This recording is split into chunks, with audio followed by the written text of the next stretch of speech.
आराम से बैठो। क्या हुआ दादाजी, सब ठीक तो है ना? आप इस वक्त यहाँ क्या कर रहे हैं? हाँ बेटी, तुम्हारी दादी की बहुत याद आ रही थी, सोचा तुम्हारे पास आ जाओ। तुम बिल्कुल अपनी दादी जैसी लगती हो।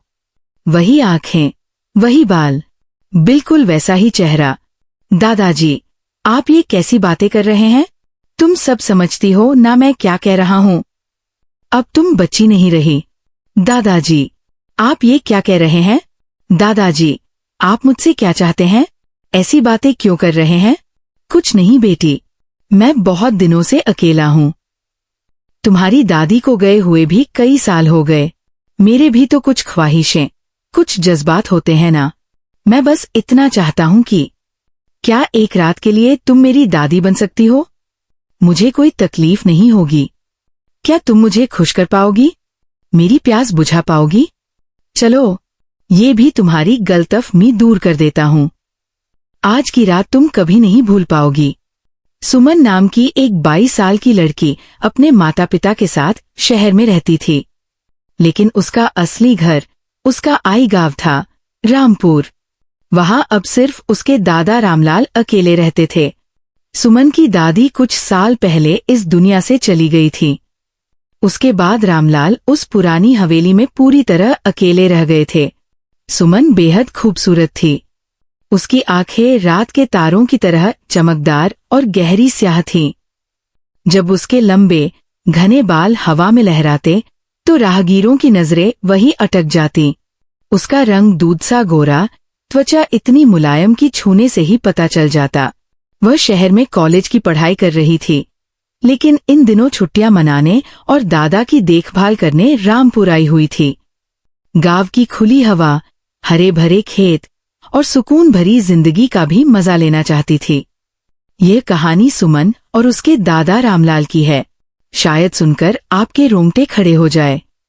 तो चलिए शुरू से सुनाते हैं। उन दिनों की बात है जब सुमन छुट्टियों में गांव पहुंची। रामपुर में उनका घर बहुत पुराना, परंपरागत था। मजबूत लकड़ी के खंभे, मिट्टी से लीपी ठंडी दीवारें, छत पर पुरानी खपरेल जो चांदनी रात में चांदी की तरह चमकती थी। दादाजी रामलाल घर में अकेले थे, मगर उनकी शक्ल सूरत देखकर कोई नहीं कह सकता था कि वे कमजोर या अकेले हैं। उम्र करीब 60 साल, फिर भी जोश और ताकत बरकरार। लंबा कद, मजबूत कसरती शरीर, सफेद रंग की घनी दाढ़ी और आंखों में वो चमक जो हर किसी को प्रभावित करती थी। वे अब भी खेतों में काम करते, खुद को फिट रखते। गांव वाले अक्सर मजाक में कहते, जब रामलाल जवान थे तो औरतें दूर दूर से बस एक झलक देखने आती थीं। जिस दिन सुमन पहुंची, रामलाल उसे देखते ही खिल उठे, आगे बढ़े, जोर से गले लगाया और बोले, आ गई मेरी गुड़िया। उनका सीना चौड़ा और सख्त था। गले लगते वक्त उन्होंने सुमन को थोड़ा ज्यादा जोर से भींच लिया। आवाज में ऐसी गर्माहट थी कि सीधे दिल में उतर गई। सुमन ने सामान रखा, घर थोड़ा सजाया। तभी दादाजी बाहर से आए, पसीने से तर, कुर्ते के ऊपरी बटन खुले हुए। सुमन ने चाय बनाई तो वे उसे गौर से देखकर बोले, सुमन, माशाल्लाह, अब तो पूरी जवान हो गई हो, बिल्कुल राजकुमारी लग रही हो। सुमन शर्माकर हंसी, दादाजी भी ना, बस मजाक करते रहते हो। रामलाल गंभीर होकर बोले, नहीं बेटी, सच कह रहा हूँ।